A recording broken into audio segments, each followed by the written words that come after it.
Chapter 37.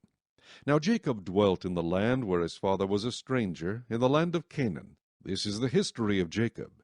Joseph, being 17 years old, was feeding the flock with his brothers, and the lad was with the sons of Bilhah and the sons of Zilpah, his father's wives. And Joseph brought a bad report of them to his father. Now Israel loved Joseph more than all his children, because he was the son of his old age.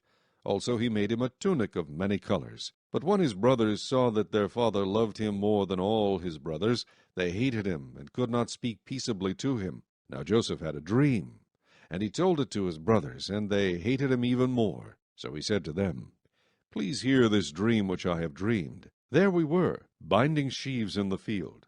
Then behold, my sheaf arose and also stood upright, and indeed your sheaves stood all around, and bowed down to my sheaf. And his brothers said to him, Shall you indeed reign over us? Or shall you indeed have dominion over us? So they hated him even more for his dreams and for his words. Then he dreamed still another dream, and told it to his brothers, and said, Look, I have dreamed another dream, and this time the sun, the moon, and the 11 stars bowed down to me. So he told it to his father and his brothers.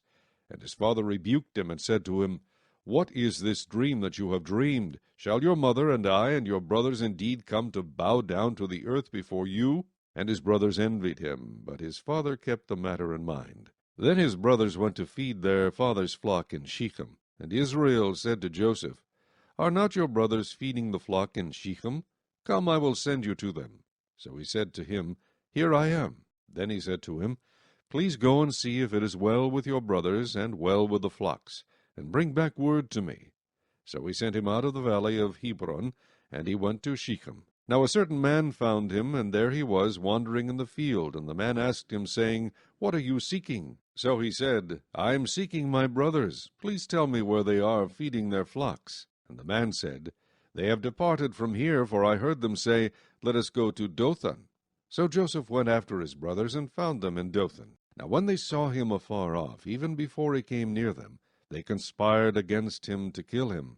Then they said to one another, Look, this dreamer is coming. Come, therefore, let us now kill him, and cast him into some pit, and we shall say, Some wild beast has devoured him. We shall see what will become of his dreams.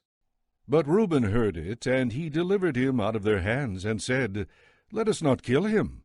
And Reuben said to them, Shed no blood, but cast him into this pit, which is in the wilderness, and do not lay a hand on him, that he might deliver him out of their hands, and bring him back to his father. So it came to pass, when Joseph had come to his brothers, that they stripped Joseph of his tunic, the tunic of many colors that was on him. Then they took him and cast him into a pit, and the pit was empty, there was no water in it, and they sat down to eat a meal. Then they lifted their eyes and looked, and there was a company of Ishmaelites coming from Gilead with their camels, bearing spices, balm, and myrrh, on their way to carry them down to Egypt. So Judah said to his brothers, What profit is there if we kill our brother and conceal his blood? Come and let us sell him to the Ishmaelites, and let not our hand be upon him. For he is our brother, and our flesh.